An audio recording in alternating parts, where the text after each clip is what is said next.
Hi, everybody. Oh my gosh, it's been a while. Welcome back to the Prophetic Podcast. I am your host, Drew. I am joined today by Shani Scott. She has been in media for a very, very, very long time. She is awesome. She is, man, let me pull it up. So let me think. Wow. You have been a brand ambassador. You have been in charge of media at radio stations. You've been on radio. You have your own media company. I mean, you're a breast cancer survivor. You're a domestic violence survivor. I mean, I read. I took. But yeah, you've done so many things, and so I'm happy to have you here. The last time you were here, though, you were behind the camera, so it's been a while. Yeah. So it's good to have you in front of the camera. How are you doing? I'm great. I'm doing well. Yeah, you want to get some? Oh, hey. Yeah, okay, we'll get you some. Yeah, Hey, we got the sound effects going. Right. Oh, Okay. you want another one? Okay. You stupid Oh, freak. that's not it. That ain't it. Okay. That ain't it. So, how's everything been on your end? Everything's good. I cannot complain because everything has to definitely keep moving forward. Correct. So whatever is going wrong, it has to keep moving forward. Exactly. Yeah, it's all part of the plan. I took a minute to sit down and collect myself and revamp, and I'm back again. So, good. So, tell everyone how you started your career in media, and I also want to know why you chose what you chose to do. Wow. So Right into it. in 1970, I think it had to be 79 or 80. That's when I fell in love with radio. In 1979. Yeah, 1979 or 1980. I was 3 years old. Okay. And Tom Joyner would come on every morning. I remember that. And Wait, you're from Dallas, right? I'm from Dallas. So we were listening to yeah. the same thing. Was it KKDA? Mhm. Yeah. K104. And K104 too. Yeah, Yeah. K104. There you go. So this was the local show Yeah. here, and I would Yeah. listen to Tom, Cindy B. Dr. Rock was on at the Oh, time. I remember that. I do remember that. Yeah. I can't remember if at the time Michael Hollywood Hernandez was on with them. I Remember. know Okay. eventually he came, and then Chris Arnold was there. And I can't remember who else, but Tom Joyner, Cindy B, of course, and Dr. Rock loved them. And I don't know. I thought that the artists were actually going to the radio station singing there. And so in the mornings when we were getting dressed, me and my mom, I would say, well, can you call the radio station? Because I want to talk to them. Okay. So she, taught me how to use the phone. She's like, you call. So we would bring the phone with that long cord in the bathroom, and I would sit there and call. And I got through. Cindy B answered the phone. Okay. Michael Jackson and the Jacksons had just went off the air. And I said, well, can I talk to, I want to talk to Michael Jackson. And she was like, they're not here. I said, but they were just singing. Can you go get them? And she kept trying to explain to me that they weren't there. My mom was looking at me like, what is she talking about? Then Tom had what's called a remote. Of course, I didn't know it was called a remote then, but he said he was going to be at the big Kmart over there off of in Oak Cliff off of Loop 12. Okay. Yeah. Down the street from Big T Bazaar, from what's known as Big T Bazaar now. Yes. And I was like, you got to take me. And so she took me. And I met Tom Joyner. He had on a gray and white pinstripe suit with the little penguin tails. And I can't remember what was going on at Kmart that day, but I was just happy to get up there and talk to him. Yeah. And when we were leaving, he was leaving too, and he had the little Cadillac with the flat, the ones with the flat back. Oh yeah. I don't know what they were called, Sevilles. Oh, the Eldorado or something. Yeah, I don't know. I think I remember that. Something like that. Yeah. And I said, when I grow up, that's what I'm gonna do. From that day, yeah. So, how's your journey in radio been? I mean, it's 29 years, so I'm sure you've had ups, downs, highs, lows. How's it been overall? I love what I do. I don't like the politics that come. I knew there was a butt coming though. Yeah, I don't like the politics that come with it, but I love what I do, and even how I got my first paid gig. I got my first paid gig in radio because the program director was out of line. Okay, expound on that. He was out of line with me. I feel like expound on that for me. So I'm 17 in Oklahoma City. That's where I went to college because Okay. I had to do something. I So didn't want to go to by college. the way, kudos to you. I saw you got an academic scholarship. I saw that. I read that. And I didn't want to I like go. that. But Yeah. my mom was like, "Oh, you going to college?" I'm like, "Do I have to go to college?" Yeah, that's how it was. Though. Yeah. went to college. I was 17. I wanted to go ahead and start my intern because I knew what I wanted to do. Mm-hmm. And my counselor at the school was like, no, you can't do that. You got to wait till you're a junior or senior. And telling me, no, I can't do something. If you tell me I can't do it, I'm going to show you that I can. I'm going to be like, Usher, watch this. Watch this. So that happened. I like it. Yeah. And I went down the street to the radio station that was there locally. Mm-hmm. And I asked for an intern. It's like, I want an intern. I go to college down the street. I'm a radio, TV, broadcasting major. And they were like, okay, we're going to give your name to the program director. And they did. And he called me and he was like, well, yeah, we'd love to have you come on. But he called me at it was like 11:30 at night.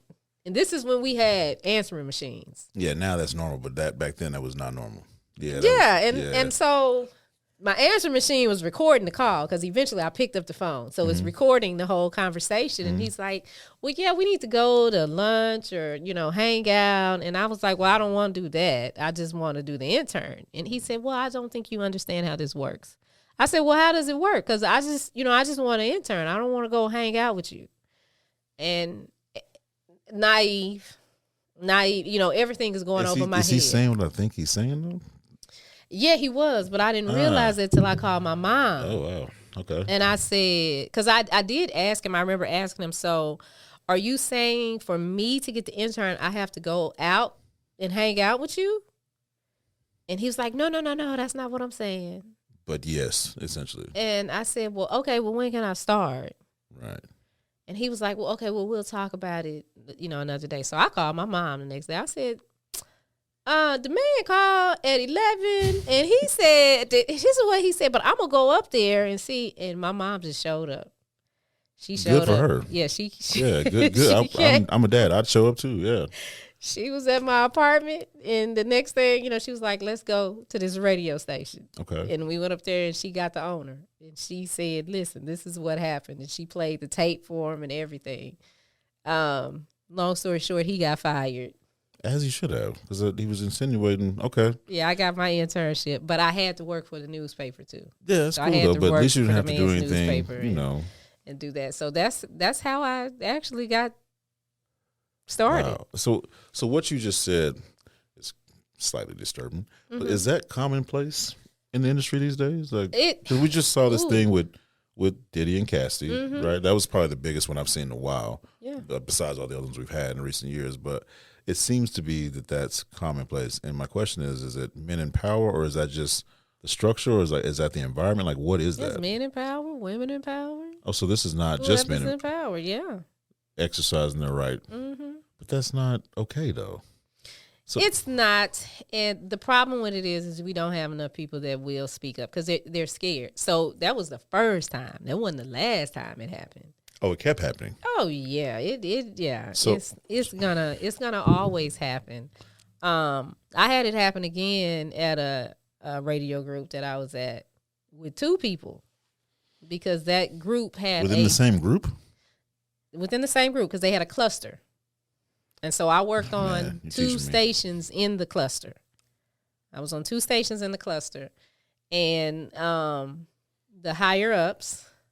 What I call it is talking up under my dress. If you talking under my dress, don't talk under my dress. Yeah. The thing with me is my tone, and so I don't really have to do too much once I say listen. Usually that cuts it off, but because it cuts it off, then if they're in power, as far as me trying to excel or move up in that group, it's not going to happen. Wow. Because Shani ain't the girl that, you can play with. She's not going to be fun. We can't go have drinks. No, we can't. And even if we are out having drinks, it's got to be in a more formal, professional setting. It's all of us. It's not just myself and the person that's trying to excel. That makes it awkward, but that's disgusting. A lot of times it should be on merit. It's all of them. It's a whole group of people. That's bad though. It should be on merit though. That's how they function. So how have you gotten through 29 years without selling your soul? You just don't do it. You stand on what's the little meme with T.I. son? I'm standing on business. You just stand on business. I hate that saying. This is what it is. You stand on business. Yeah. And while people have they call me the B word, Shani is a B, but they respect me. That's bold. That's fine. I'll beat it. I'll beat it. But what I'm not is the girl that slept with you to get a job. And that's not sustainable anyways. You have to keep doing that too, though. Yeah, nobody. I think people don't realize if you do that once, you have to keep doing that. Yeah, and it doesn't work out. And I know a couple people that have. That was just like, okay, I'm going to go ahead and do this because it's going to give me an up. It's going to give me an edge. And maybe they did get something for the time being, but it's like, well. I'm not giving them my goodies to none of y'all, so don't even ask. I'll just keep on working through it. So but men get it the same way too. So I haven't encountered anything like that just yet. I'm not saying it won't happen. I'm sure at some point I'll run into somebody that will try me in some way, shape, or form. But absolutely. I'm cool. I'm rock solid. I'm good. So that's the dark side of it. What's the bright side of it? What's the fun part? What do you like about all this stuff? The fun part, you get to touch so many people. Right. You get to share your experiences to help them with their experiences because we're all going through the same thing. And people, they tend to think that, if you're at this level or you're doing this, there are certain things you don't experience. And it's like, no, I experience the same thing. One issue I have that people don't know about is depression. I have that bad. I've struggled with that a lot. And being a loner, and because I work so much, people just all say, she's just great at what she does. But nobody's ever stopped, Shani's tough. Because if you come at me with something, I'm going to defend myself. No one ever looked at it as, this is her just putting up her defenses. Something is wrong. But, hey. Two things I want to ask you on that.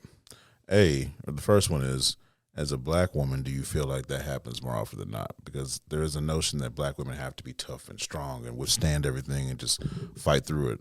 Is that something that you feel is prominent in your life too? As far as you say, you had to put your defenses up. Have you experienced that? Absolutely, but that's been. I've had to defend myself my whole life. Okay, like there was never a princess moment, okay. Where somebody was coming to save me. Yeah, I got you. My mom is a strong woman, and she taught me to be strong. So in the way that she brought me up, it was. You got to be tough, get it together, suck it up, and you can do it because that's what she was taught. Right. That's how her mother was. It's like, you handle this. So for me, I think that's still the perception. And I've had to have the conversation with some of my friends in the last couple of years that, hey, don't call me a strong black woman.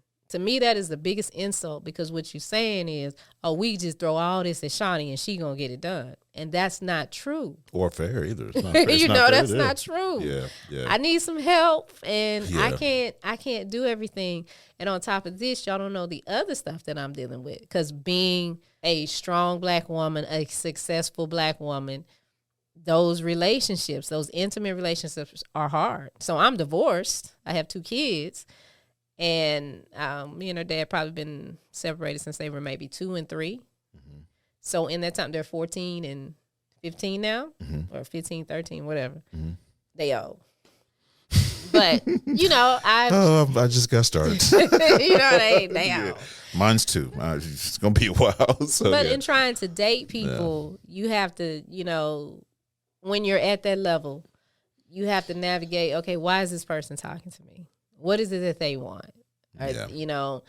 And since I pour myself into work so much, it's been hard to have relationships because I don't pay attention to this other stuff that's going on when a person is using you to try to get, for them to try to benefit off of whatever that is. Yeah.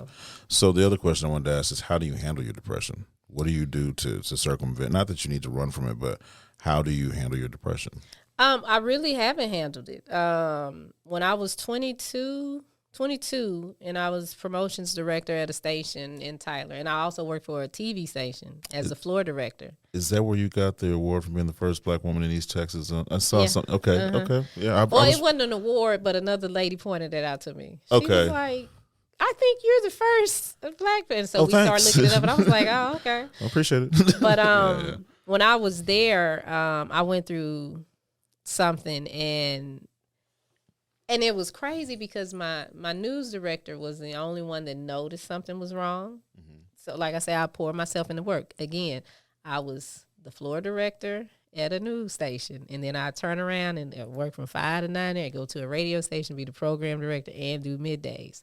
But I was just suppressing everything. Mm-hmm. So I ended up in East Texas Medical. It's the crazy house out there. I can't think of the technical name. East Texas something. Right. The crazy house. That's what it translates to. The mental health facility out there.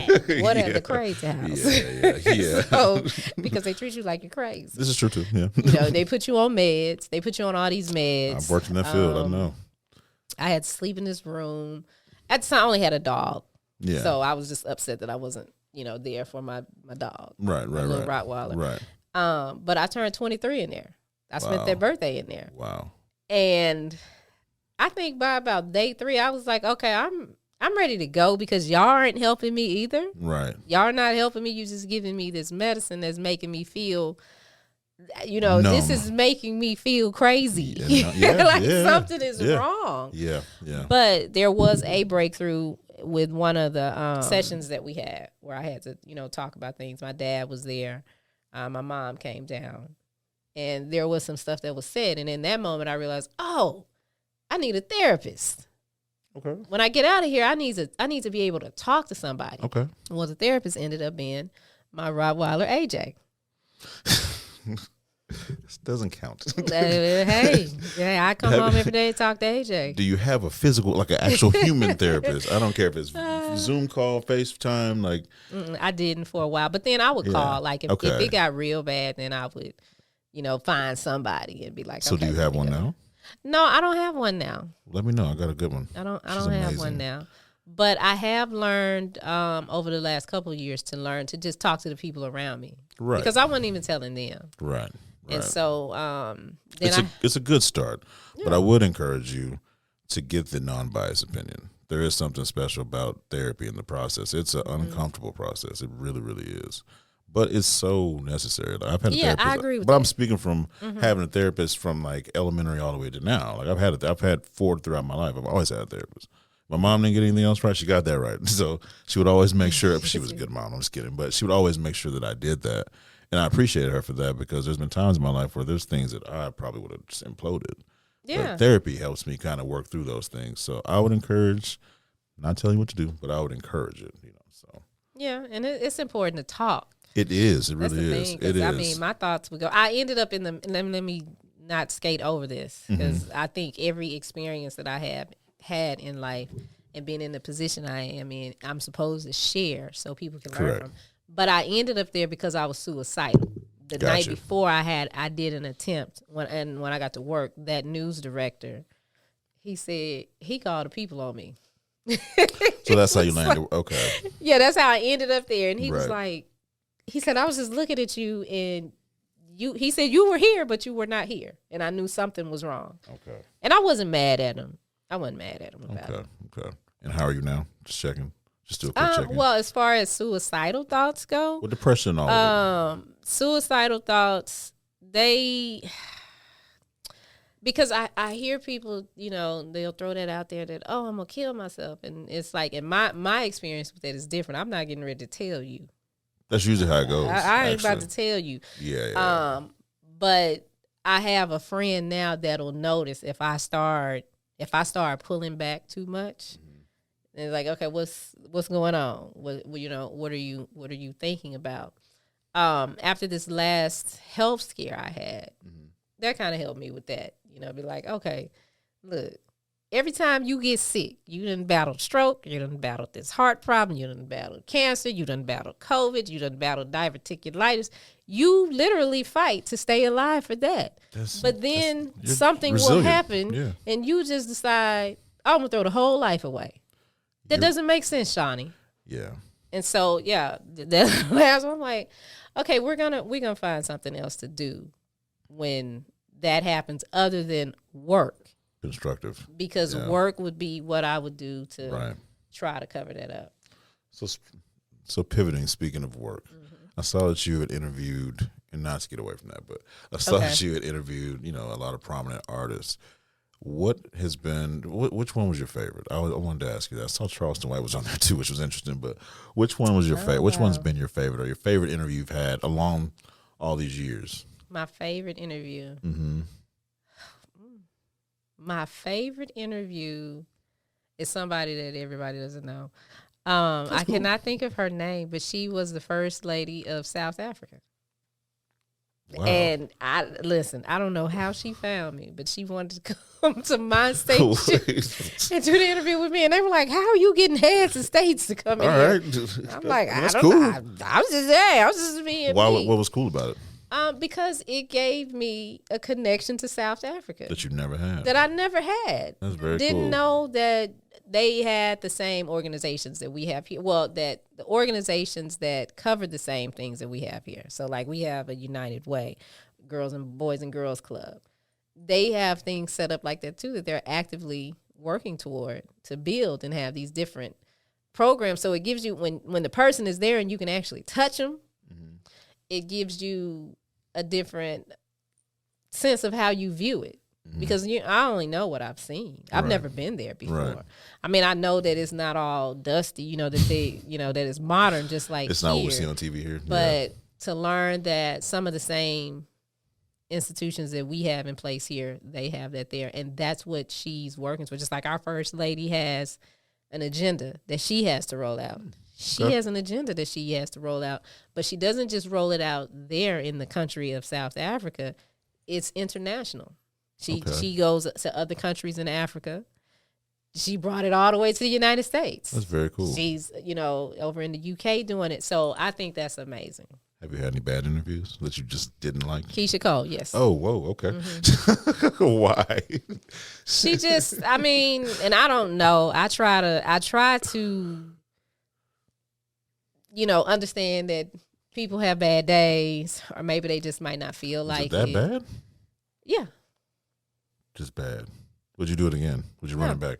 No. Wow. Was it like a disrespectful interview? Was it short? Was it snide? Was it? She didn't want to do it. She didn't feel like doing it. You could tell. And I've been there before. When you sit down and you know that you have to interview, it would be like you sitting here asking me questions. And yes.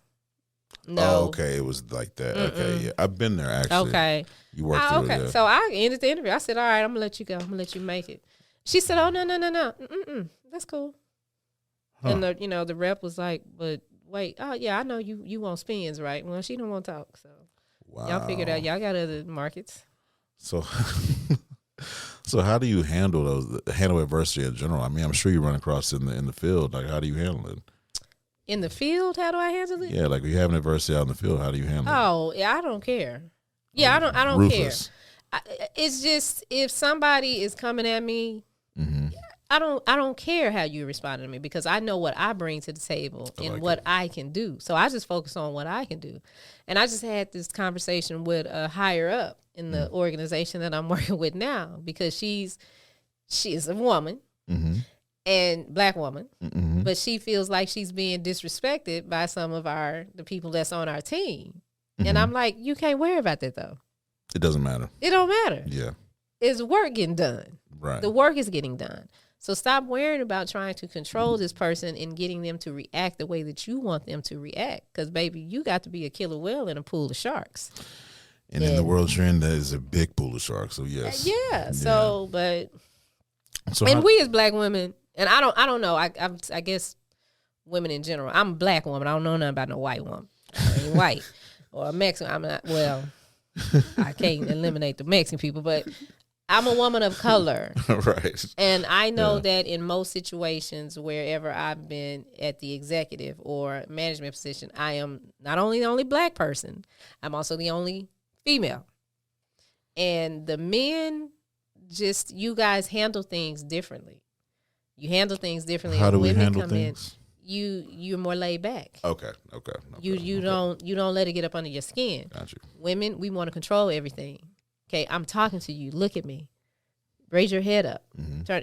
If you sitting there working on something and I walk in the room to talk to you and I'm your superior, most of the times we want you to stop what you're doing and focus on us.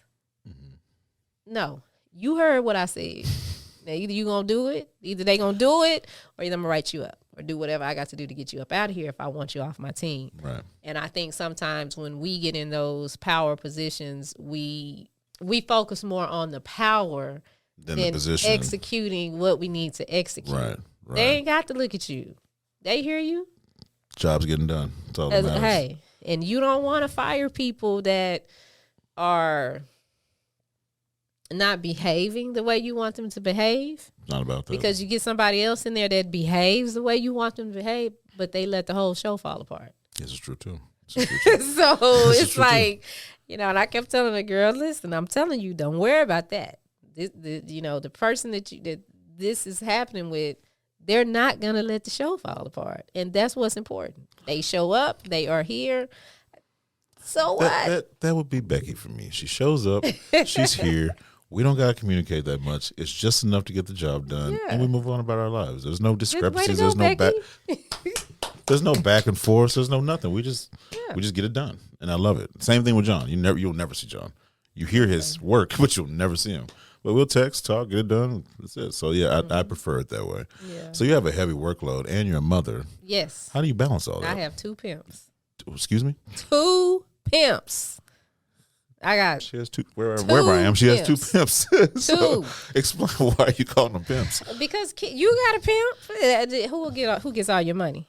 She did try to order a movie on my Apple TV. Okay, that's what I'm saying. And I'm so glad she's 2 because if she was like 4, that would have actually went through. Pimps. They are pimps. She found my wallet the other day. And I said, you're too young for that. Put that down. She started going through, pulling out cards. I was like, how does she know how to do that already? So you're right. Yeah. You're getting pimped at every turn. Because they're pimps. They really are. But I love them. Yeah. Wouldn't trade them for the world. Heck no. They are, it's funny because they've gone through this journey with me. How have they liked it, though? So they liked it to a point. Okay. To a point. And then they Teach me what I'm about to run into. They said, Mommy, we don't want to do all this traveling with you. Because wherever I went, they went. See, they're going to get older and realize how lucky, how fortunate they are, because that is actually awesome. I want her to be able to do that with me. I'm sure she'll get tired of it, too, because they want to be around their friends. Yeah, they want to be around their friends. Yeah. They needed to participate in activities that they wanted to. They needed to learn. So I had to, scale back. Right. And, kind of minimize what I do. Right. Now that we've gone through that part, now I'm back to doing what I do. And I tell them, okay, you got to figure your schedule out. I'm not figuring out my schedule and 2 other people. Now the baby she picking it up real good. Mm-hmm. She's already enrolled herself in the high school that she wants to go to, and she's wait, did you say enrolled herself in the high school? You don't just transition anymore. You got to enroll. Yeah, you have to enroll. Did we enroll? I don't remember. Maybe I wasn't. Yeah, you have maybe to enroll. My mom did all that. I probably just didn't know. You have to submit an application. I don't remember doing that. Yeah, and she was just telling me today there's 2 other schools that she's considering. So she's going to do that. Usually the parent does that. Okay, so maybe that's why I didn't know all that. Okay. But no, she does it. Like in the summertime, if there's a camp she wants to go to, the people will just call me. And I'm like, what? And they're like, cool. Well, we got the registration form with your signature on it. That's not cool. I said, okay. Okay, but at least it's for something good, so that's fine. Yeah, because she puts herself in like the STEM camps, and she. Oh, you got sports. I like your kids. They're smart. Very, very. Yeah, that's the baby. How's the other one doing? Now the other one, on the other hand, no, she's gonna bring it all to me. Mommy, this is this. Mommy, and I told her, I said, listen, I'm not doing nothing else. Because I could drop dead today, and I have given you girls everything that you need to make it. You are going to have to start putting effort in what you want. So she runs track, and her goal is to go to the Olympics. And I want to see my child go. I believe she can. You can do content there. But yeah. She doesn't get that. I think I've been so hands-on with them that with her, it's starting to be a crutch. Gotcha. So I said, listen, if you have practice, I'm not waking you up for practice. You got practice, you need to be waking me up. Or, hey, Ma, I need to get to practice. Ma, I got to be at practice at such and such time. Okay, this is my schedule. I'm not going to keep up with it. I'm not going to keep up with it for you anymore. And that starts today.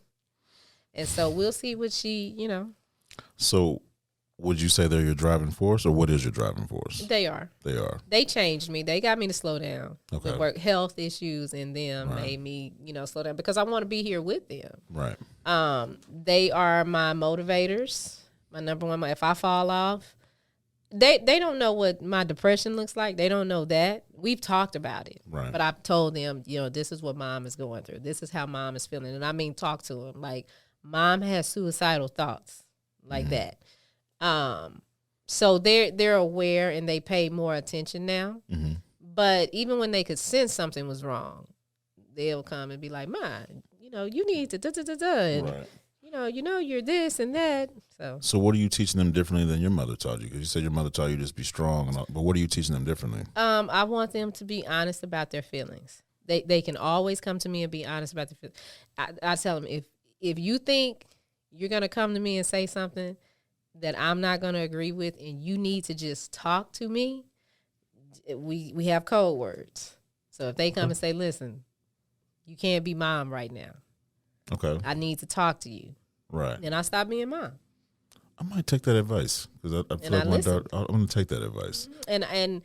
And I take into consideration their feelings instead of just saying, well, you're a child. Well, I pay all the bills. That part. Well, I do this. Yes, that. I do that. I used to hate that. Yeah, because they're little people. Yeah, I used to hate that. And then they start feeling like, I feel like, well, my opinion doesn't matter. So exactly. I have to wait until I get your approval before I can do X, or Y, of and Z. age to have my own. Yeah, and so like with my baby, she probably told me about the application and I didn't get to it fast enough. So she just did it. Right. I know that's what happened with the summer camp one year. And I think after that. At least she's self-sufficient, though. She's just cool. Like, okay, I'm going to do this because she tripping. You know, and that's her attitude. Like, well, listen, you weren't doing it and I need to get this done. And the baby gives me back. That's pretty She cool. gives me back. And I'm Very like, cool. Wait a minute. I'm the mama. So of all of your accomplishments and achievements, because I was reading them and it was like 4. I was like, she has been busy. But it's 29 years, so there's a lot to span. Is there anything that sticks out the most? Other than being a mom, I think that's at the top. I love Absolutely. Dad too. Yeah. I enjoyed working with, and people find this so strange, but I enjoyed working with Matthew Knowles.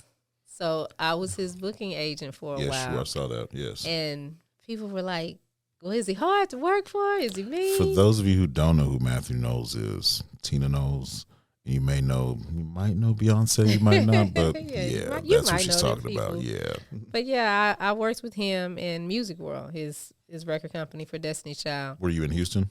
No, I was here. Okay. I was here. Okay. And we actually met because a deal fell through. So someone approached me. They wanted Matthew Knowles to be a part, I think, of their homecoming. It was a college. And I called, got everything set up through his assistant. And then at the last minute, the people pulled out. So guess who had to talk to him? Fortunately, you, right? It was me. Okay, cool. I was going to say, yeah. And I'm like, but this is a lot of money. When you book at Matthew Knowles, we ain't talking about again. Tina knows, a little Beyonce bit of money. knows. Just in case y'all need a refresher real quick. We talking about some money. Yeah. Okay. Yeah, I can imagine. And it was a good learning lesson for me because it's like, okay, I'll never put myself in that position again. Because at the end of the day, if it's going through my company and they pull out, who does it fall on? You. Me. Right. I don't have Destiny's Child money. Okay. Right. But we had a conversation, and in the conversation, he was like, well, can you do this, and this? I said, yeah, I can do that. And he said, well, will you come down to Houston and let's have a conversation face to face in the office? I said, okay. So I went down, talked to him, and I was walking out of there. He was like, I need you to be my booking manager. Yeah. And I said, okay, I'll do that. That's cool. We'll do that. So we actually worked together through COVID. And this is recent. Okay. Yeah, and through COVID, we did really well. Considering everything shut down, you couldn't travel. But I saw you were able to raise a substantial amount, right? For what I read. Okay. Oh yeah, he was busy. Yeah. Oh, he was busy. The name is heavy, so it carries weight, right? So yeah, the name is heavy, but no one was booking people because of COVID. Because they hadn't figured out, well, how do we do this? Right. How are we gonna, do this? We can't have people come. We can't sell tickets. We have to do it virtually. So when it happened, that was a challenge. Mm-hmm. How do I justify? The company's question was, how do we justify paying all these tens of thousands of dollars for this man to speak, and we have no way to recoup our funds? Makes sense. Yeah. So now they figured it out. So Okay. it's better. But at the time, yeah, that was a challenge. But I did it. Yeah, congratulations. That's pretty cool. Congratulations on that. Mm-hmm. Is there any moment of adversity that you can think of that stood out, other than the things you've already told me, but along your career, is there any moment of adversity where you wanted to give up on this thing or quit? Because there's always those moments. When I started when I started Media Room 360. So Media Room 360 was birthed because in 2016 is when I got diagnosed with breast cancer. At the time, I was program director for Town Square Media, and then I voice tracked a couple stations, South Carolina, Central Texas, and somewhere else. I can't remember. But when I got diagnosed with breast cancer, I was like, okay, I'm going to have to go back to Dallas and deal with this because this is serious. This is not something that I can just put on the back burner, keep the girls going. And I didn't tell anybody for a while. I didn't tell anybody until I had to have my first surgery. And when I told my job, I said, okay, I'm putting in my resignation because this is what's going on. And I am not going to be able to work here and battle this at the same time. And I'm going back home. And they said, okay. And they said, but if you leave, then we're going to lose a lot of money. I said, is the money attached to Shani Scott or is the money attached to the station? Mm-hmm. Because there's a difference. And they were like, no, it's all attached to you. I said, okay, well, this is what I'll do. I'll build a studio in my mom's house. I'll still voice track. I'm not going to take on the programming responsibilities. I'm not going to do that. And then you're going to give me another percentage of all that money that's attached to me. I like the way you do business. And so they were like, okay, it was a lot of money. They didn't want to lose it. And so, but when I went through that year of battling breast cancer, doing that with them, I said, well, if they making that much money off me, what's my actual worth? How much money can I make off me? So I started Media Room, and there was some other things going on. We were actually living in a hotel, and I started Media Room right there. I had bought backdrops. I put them up on the wall, do my shows from there, got everything off the ground from that hotel room, or those hotel rooms that we stayed in. And then we got to last year. What is this, 2023? Yeah. Okay, so I hate to date the interview. I'm sorry, y'all. But 2022, we started going into the studio, and I moved the shows from the digital platform where the podcasts were running. Mm-hmm. So we still had that going, but I also had TV time on a TV station here in DFW. And we were talking about syndicating the shows. We had 3 shows that were going. And then I got sick, and I didn't have the money to keep everything up. I couldn't keep working to try to get sponsors. Right. It was just a struggle. And I felt like then that's the only time I ever felt like, well, maybe I just ought to go be a teacher. I've experienced maybe that. I just ought to get this up. Maybe I just need to go to McDonald's and say, would you like fries with that? Something like that. Yeah. No, I've gone through it myself recently. I had to take a little break and figure some things out. So I understand. But what kept you going? Well, I mean, I was sick for about a year. That's when I got diverticulitis. So we don't know how it came about. It's something that comes in your stomach. And you know how your intestines are made, and you have the little rivets. So if something gets stuck in there, and it doesn't, like a popcorn kernel. I was eating popcorn at the time, so they was like, well, maybe it was a popcorn kernel that got over there. Yeah. For women, we don't know because it feels like cramps. Okay. If it happens to you, you know that, okay, wait a minute. Really have much going on. We're not supposed to feel like this. Right. So since I didn't go, seek help at the time, it got worse. And it turned into an infection. So they had to take half my stomach out. And then they had to put my stomach back in. So I had to sit down. You've been through a lot. Yeah, and so sitting Wow. down in that time, I still had the online going, and but I just had time to think. I had time to think. I did get depressed again. Like, okay, I'm just gonna stop. It's the irony in being sick that makes you have to stop sometimes, right? Like I had to sit down for like a month. Yeah, I had hepatitis A and didn't know. yeah. And so I know a lot of people thought it's because we had to cancel our live show, but no, I was actually sick and I couldn't even be around people. It was weird. But during that time, I had time to think and contemplate, pray, and revamp and collaborate with people and kind of start to span this thing in a different direction. But yeah, it's the sickness. Like it's weird. It'll put you in a spot like you have to in the place where you have to talk to God, and that's why I was like, God, why did you bring me here? I have all this talent, right? And it's so hard to kick a door in. It's so hard to be accepted. It's so hard to get what I want, right? And that's when you learn how to wait.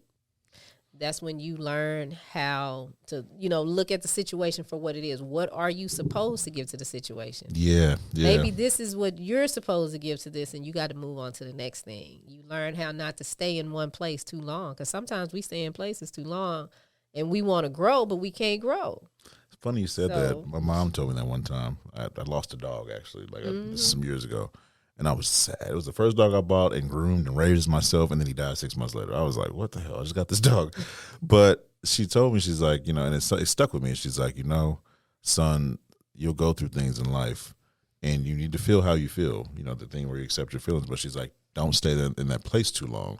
It's like, because if you get in that place too long, then everything else falls apart. So you have to get in it, and get in it, but also get back out of it and do the constructive things to get yourself back to where you need to be. But yeah, the sickness set me down for a while too, so I understand. Yeah, like Todd Tribbett said, only one night though.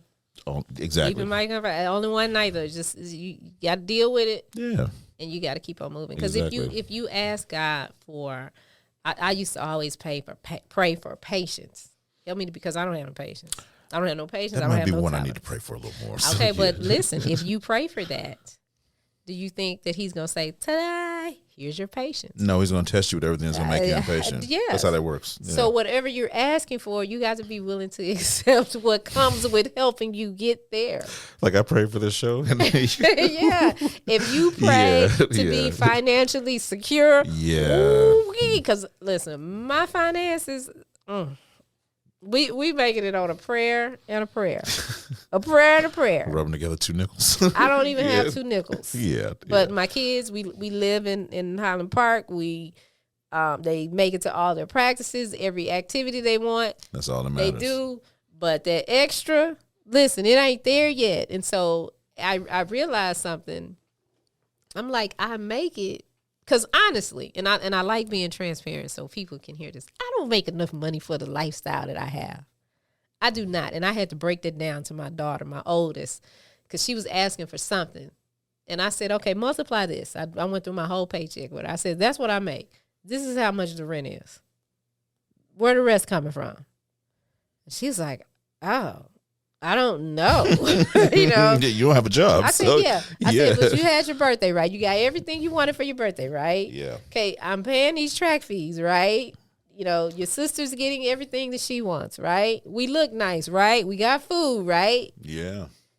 I said, so you just going to have to be patient on some stuff. Tell her she needs to run right into an NIL deal as soon as she can. So, and listen, I'm trying to tell you want to get to I want you to get to the Olympics. You need to get there. We need the sponsorships. I need you to get out there. Yeah. So Wheaties, boxes, whatever, please. Yeah. Yeah, but you have to just stay faithful, stay on your path. That's why I tell people, it get hard. I wake up in the middle of the night sometimes and just check the bank account and be like, okay, let me see if something magically showed up. It never does, right?